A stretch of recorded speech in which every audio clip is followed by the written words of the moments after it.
আপনি কি কখনো পাহাড়ের দিকে তাকিয়ে ভেবেছেন এগুলো কেন সৃষ্টি করা হয়েছে? শুধু কি সৌন্দর্যের জন্য, নাকি এর পেছনে লুকিয়ে আছে স্রষ্টার এক বিশেষ রহস্য? কোরআনে আল্লাহ বলেন, আমি পৃথিবীতে দৃঢ় পর্বত স্থাপন করেছি যাতে তা তোমাদের নিয়ে কাঁপতে না পারে। পাহাড় পৃথিবীর ভারসাম্য রক্ষার জন্য এক বিশাল খুঁটির মতো দাঁড়িয়ে আছে।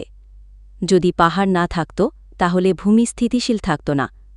ভূমিকম্প, প্লেট মুভমেন্ট, এসব কিছু নিয়ন্ত্রণে পাহাড়ের ভূমিকা রয়েছে। শুধু তাই নয়, পাহাড়ই হচ্ছে ঝর্ণা ও নদীর উৎস। বরফ গলে তৈরি হয় পানির ধারা, যা পরে মানুষের জীবন বাঁচায়। পাহাড় বাতাসকে ঠান্ডা করে, বৃষ্টি নামাতে সাহায্য করে। এগুলো প্রাণীদের জন্য নিরাপদ আশ্রয়, মানুষের জন্য খনিজ সম্পদ, ঔষধি গাছ আর কাঠের ভাণ্ডার। ভাবুন তো, আমাদের দৈনন্দিন জীবনে কত কিছুই পাহাড় থেকে আসে। আরেকটা দিক হল আধ্যাত্মিক শিক্ষা। পাহাড় আমাদের শেখায় দৃঢ়তা, ধৈর্য আর সহনশীলতা।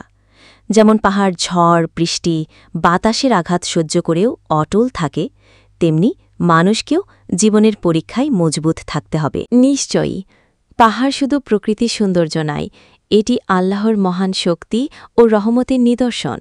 আমাদের উচিত এগুলোকে রক্ষা করা, নষ্ট না করা, কারণ এগুলোই পৃথিবীর ভারসাম্যের অংশ। পাহাড়ের দিকে তাকালে আমরা যেন স্রষ্টাকে স্মরণ করি আর উপলব্ধি করি তিনি ছাড়া কেউ এমন মহান সৃষ্টি করতে পারে না। কিন্তু আজ মানুষ নিজের স্বার্থেই পাহাড় কেটে ফেলছে, প্রকৃতিকে ধ্বংস করছে। অথচ প্রকৃতি আমাদের আশ্রয়, আমাদের ভবিষ্যৎ। তাই আসুন আমরা সবাই মিলে প্রতিজ্ঞা করি, পাহাড়কে ভালোবাসব, প্রকৃতিকে রক্ষা করব আর পৃথিবীকে আগামীর জন্য সুন্দর করে রেখে যাব।